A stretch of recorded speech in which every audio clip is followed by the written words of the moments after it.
অপশক্তি ভুয়া মুক্তিযোদ্ধা যারা কথিত সরকারের কথিত আওয়ামী লীগের এবং ফ্যাসিস্ট আওয়ামী লীগ ফ্যাসিস্ট খুনির জয় বাংলাকে পুঁজি করে আবারও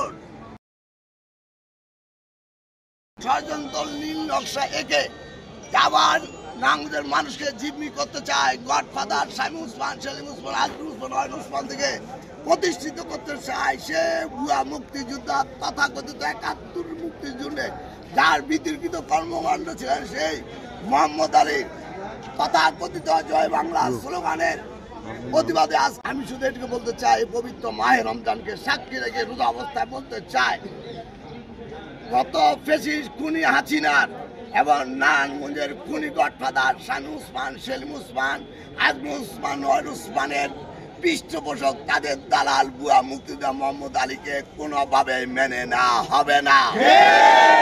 এই মোহাম্মদ আলী এক এক সময় এক এক রূপ ধারণ করে। যে গত 2006 সালে 111-এর কুশলী সেজে অবৈধ ব্যবসাকে বৈধতা দান করার জন্য দেশপ্রেমিক সেনাবাহিনীর সমর্থন নেওয়ার জন্য সেদিন সে ইমার্জেন্সিতে গণতন্ত্রকে হত্যা করে আমাদের সাবেক প্রধানমন্ত্রী বেগম খালেদা জিয়া, আমাদের রাজ্য এবং বিএনপির ভারপ্রাপ্ত তারেক রহমানকে গ্রেফতার করেছে। তারেক রহমানের মেরুদণ্ড ভেঙে দিয়েছে। আমরা দেখতে পেলাম মোহাম্মদ আলী গত 16টি বছর উনি নারায়ণগঞ্জের গডফাদার শামীম ওসমান, সেলিম ওসমান, ওসমানের পাশে থেকে নারায়ণগঞ্জের বিরোধী দল 20 দল এবং 24-এর এই বৈষম্যবিরোধী ছাত্র অভ্যুত্থানের নেতা কর্মীদের বিরুদ্ধে বিভিন্ন মিথ্যা মামলা, গায়েবী মামলা এবং তাদেরকে শামীম ওসমানের নেতৃত্ব অবৈধ অস্ত্র দিয়ে গুলি করে রক্তরঞ্জিত করার পৃষ্ঠপোষক মোহাম্মদ আলীকে আমরা প্রশাসনিক এবং রাষ্ট্রীয় কোনো কর্মসূচিতে দেখতে চাই না। মোহাম্মদ আলী একজন ভুয়া মুক্তিযোদ্ধা। ৭১ সালের মুক্তিযুদ্ধের নামে তার বিতর্কিত কর্মকাণ্ড ছিল, সে ব্যাংক লুট করেছে।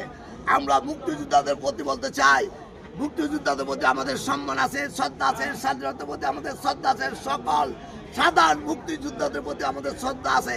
কিন্তু তথাকথিত ভুয়া মুক্তিযোদ্ধা মোহাম্মদ আলী সহ যে সকল জয় বাংলা স্লোগানধারী কথিত সরকারের দালাল ছিল তাদের প্রতি আমাদের কোনো শ্রদ্ধার সম্মান নাই। আমরা প্রশাসকের সাথে সাক্ষাৎ করেছি। আমরা বলতে চাই, শেখ হাসিনার রক্তে যেমন 24-এর গণ অভ্যুত্থানের ছাত্র সমাজে রক্ত রঞ্জিত গডফাদার শামীম ওসমান, সেলিম ওসমান, আজমল ওসমান, ওয়াহিদ ওসমানের যেমন রক্ত রঞ্জিত, এই তথাকথিত ভুয়া মুক্তিযোদ্ধা মোহাম্মদ আলীর হাত রক্তে।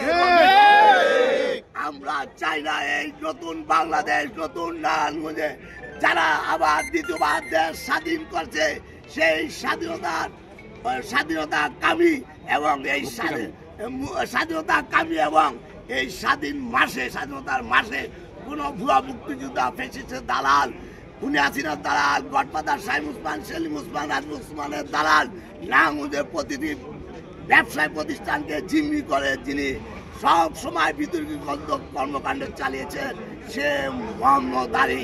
নারায়ণগঞ্জের কোন রাজনৈতিক, সামাজিক, কোন প্রশাসনিক কর্মকাণ্ডে থাকুক সেটা আমরা চাই না। প্রশাসনকে বলতে চাই, কালকে 26 মার্চ উপলক্ষে মুক্তিযোদ্ধাদের যে সম্বোধনা হবে সেখানে সাধারণ মুক্তিযোদ্ধারা আসবে, সম্মানিত মুক্তিযোদ্ধা আসবে। কিন্তু এই মুক্তিযোদ্ধা, এই বুড়া মুক্তিযোদ্ধা ফ্যাসিস্ট ডেভিল মোহাম্মদ আলী যদি কালকে ওখানে আসে, আমরা নামদের সাধারণ জনগণ আমরা সেটাকে প্রতিরোধ করব।